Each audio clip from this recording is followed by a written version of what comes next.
जय श्री राम मेरे सनातनी बंधुओं। आइए हम लोग इस सनातन रूपी वृक्ष के जड़ों को सींचें और इस वृक्ष को पुष्पित एवं पल्लवित करें। पिछले अंक में हम लोगों ने देखा कि राजा दशरथ वो श्री रामचंद्र के राज्याभिषेक का निर्णय लेते हैं, परंतु महारानी कैकेयी जो है वो उनसे पूर्व में दिए गए वरदान के रूप में भरत का राज्याभिषेक का मांग करती हैं तथा श्री राम को 14 वर्ष वनवास दिए जाने की मांग करती हैं। और इस प्रकार के वरदान के बारे में सुन करके राजा दशरथ को बहुत तकलीफ़ होती है और वो मूर्छित हो जाते हैं। इस अंक में हम लोग अयोध्या कांड के 14वें सर्ग से लेकर के 20वें सर्ग तक का अध्ययन करेंगे।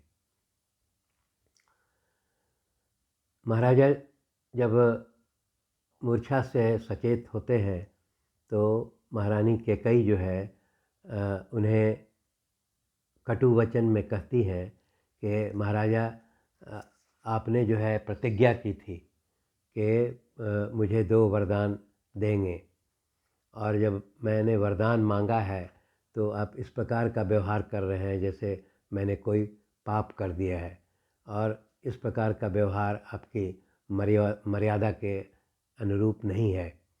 और ये वो बोलती हैं कि अगर आप मेरे इन दोनों वरदान को पूर्ण नहीं करेंगे तो मैं आपके समक्ष ही अपने प्राणों को त्याग दूंगी।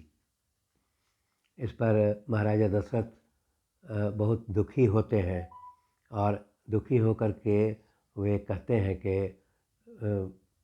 हे कैकेयी, मैंने बहुत खराब नक्षत्र में तुम्हारा पानी ग्रहण किया था और मैं तुम्हारे जिस हाथों को ग्रहण किया था मैं आज उस हाथों को त्याग करता हूँ। साथ ही वो ये भी कहते हैं कि मैं तुम्हारे द्वारा उत्पन्न पुत्र भरत का भी त्याग करता हूँ। इसके अलावा महाराजा दशरथ यहाँ तक कहते हैं कि मेरी तो मृत्यु शीघ्र हो जाएगी, इसलिए तुम्हें और तुम्हारे पुत्र को मेरे मृत्यु के पश्चात जलांजलि देने के अधिकार से भी वंचित करता हूँ।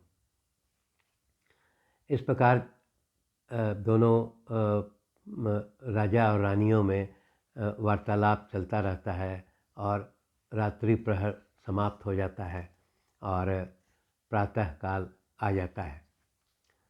प्रातः काल होते ही सुमंत जो है राजा दशरथ के महल में पहुंचते हैं और वो बताते हैं कि श्री राम के अभिषेक हेतु सभी सामग्री एकत्रित किए जा चुके हैं और वशिष्ठ मुनि जो है सभी ब्राह्मणों के साथ राज्याभिषेक की कराने के लिए तत्पर हैं। और पुष्य नक्षत्र जो है ये आ चुका है और वो राजा दशरथ से कहते हैं कि इस शुभ नक्षत्र में श्री रामचंद्र जी के राज्याभिषेक की स्वीकृति प्रदान करें। परंतु राजा दशरथ के पास तो वो उन्हें जो है शोकमग्न थे और वो राजा दशरथ कुछ उनसे नहीं बोलते। परंतु महारानी कैकेयी जो उनके पास ही थी बैठी हुई, वो सुमंत को बोलती है कि राजा अविलंब जो है वो श्री रामचंद्र जी से मिलना चाहते हैं, इसलिए आप उन्हें जा कर के श्री रामचंद्र जी को अविलंब बुला करके ले आइए। तो सुमंत जो मंत्री हैं वो श्री राम के महल की ओर प्रस्थान करते हैं और वहाँ जा कर के वो श्री रामचंद्र जी को बताते हैं कि पहले उनकी प्रशंसा बहुत करते हैं कि आप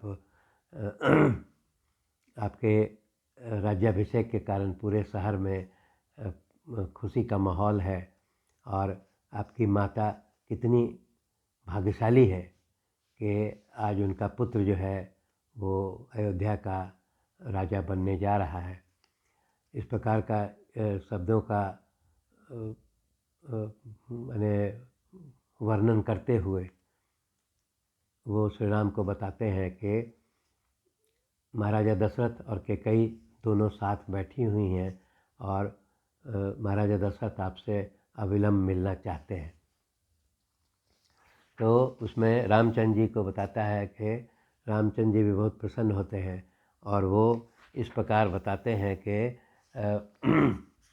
ज़रूर माता कैकेयी जो है राजा दशरथ को मेरे राज्याभिषेक की जल्दी करने के लिए कह रही होंगी, क्योंकि मैं जानता हूँ कि महारानी कैकेयी जो है मुझसे कितना स्नेह करती हैं। इसके पश्चात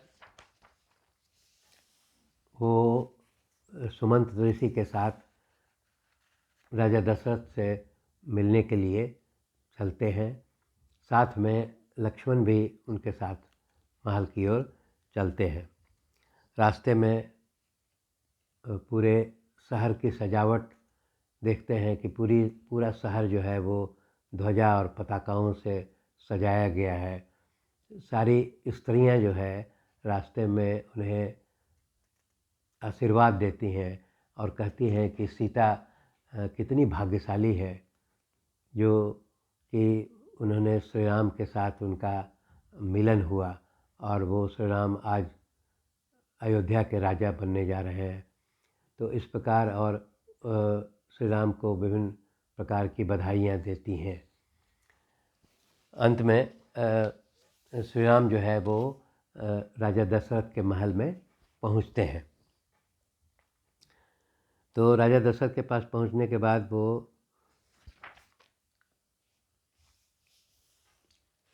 देखते हैं कि राजा जो है वो काफ़ी शोक में डूबे हुए हैं और काफ़ी दुखी उनके चेहरे पर झलक रही है। तो उन्हें भय और आशंका होती है। यहाँ पर दिया है कि राजा दशरथ जो है वो कोई राम से वार्तालाप नहीं करते हैं और सिर्फ राम करके और चुप हो जाते हैं। इसके बाद जो भी बात करती है वो महारानी कैकेयी ही बोलती है। राम जो है राजा दशरथ के अवस्था को देखते हुए बड़ा दुखी होते हैं और चिंतित होते हैं और वो महारानी से पूछते हैं कि क्या मेरे द्वारा कोई अपराध हुआ है जिसके कारण जो है राजा दुखी हैं और हमसे वो कोई बात भी नहीं कर रहे हैं। उनके चेहरे पर असीम शोक नज़र आ रहा है। तो आप महारानी से पूछती है कि क्या मेरे द्वारा कोई गलती हुई है, मेरा कोई दोष है तो बताइए, मैं उसको सुधार करूँगा। तो महारानी कैकेयी बोलती है कि महाराजा दशरथ ने मुझे 2 वरदान दिया था और 2 वरदान जब मैंने मांग किया है उसके कारण वो महाराजा जो है दुखी हो गए हैं। तो श्री रामचंद्र जी कहते हैं कि मैं पिता की आज्ञा मेरे लिए सर्वोपरि है, इसलिए आप बताइए वो कौन सा वरदान है। तो तब इस पर बताती हैं महारानी कैकेयी के मेरे द्वारा जो है वो देवासुर संग्राम में 2 वरदान मांगा गया था और जिसे मैंने सुरक्षित रखा था। आज मैंने इनसे दोनों अपने वरदान मांगे हैं, जिसमें पहला वरदान है कि मेरे पुत्र भरत का राज्याभिषेक किया जाए और दूसरा वरदान ये है कि श्री राम को 14 वर्ष का वनवास दिया जाए। इस पर ये दर्शाया गया है कि श्री राम तनिक भी दुख प्रकट नहीं करते हैं और वो इस चीज़ का अफ़सोस ज़ाहिर करते हैं कि पिता की आज्ञा मेरे लिए शिरोधार्य है, लेकिन मुझे अफ़सोस है कि इस प्रकार का आदेश पिताजी ने स्वयं मुझे नहीं दिया। और वो इसका ये अफ़सोस करते हैं कि अगर पिताजी की ये इच्छा थी तो मैं स्वयं भरत के राज्याभिषेक के लिए तैयार हो जाता, लेकिन मुझे अफ़सोस है कि उन्होंने स्वयं मुझसे ये नहीं कहा। इसके पश्चात वो कहते हैं कि मुझे आपका जो है ये वरदान और पिता का आदेश स्वीकार है। मैं स्वयं ही 14 वर्ष के वनवास जाने के लिए तैयार हूँ और आप भरत को ननिहाल से बुला लीजिए और उनका राज्याभिषेक कराइए।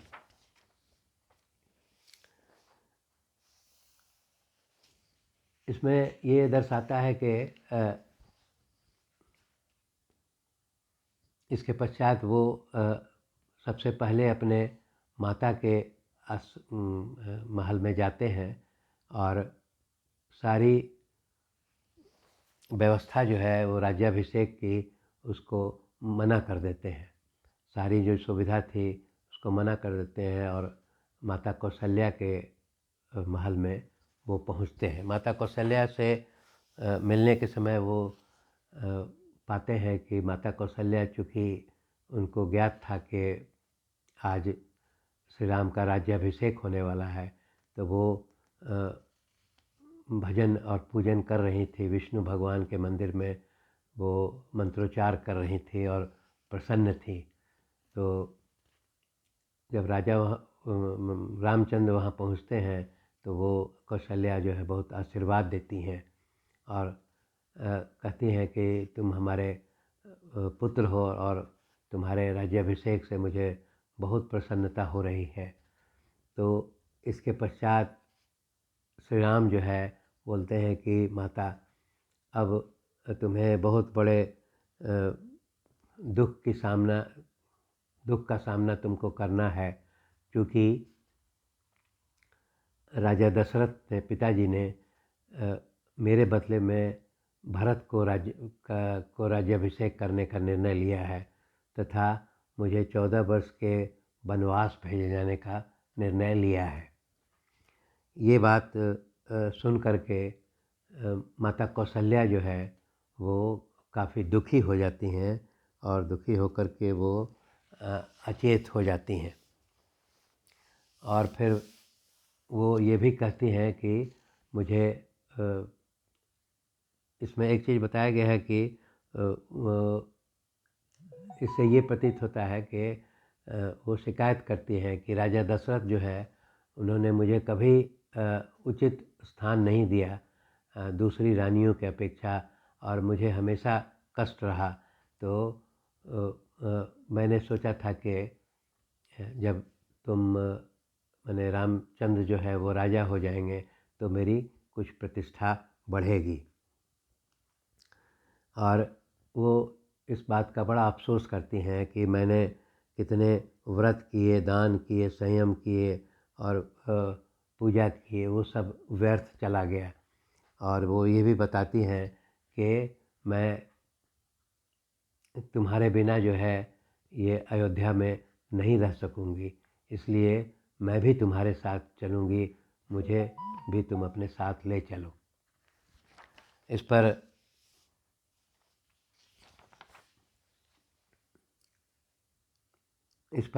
श्री राम जी उन्हें समझाते हैं कि अभी चूँकि आपके पति राजा दशरथ जीवित हैं, इसलिए आपका मेरे साथ जाना जो है वो धर्मानुकूल नहीं होगा।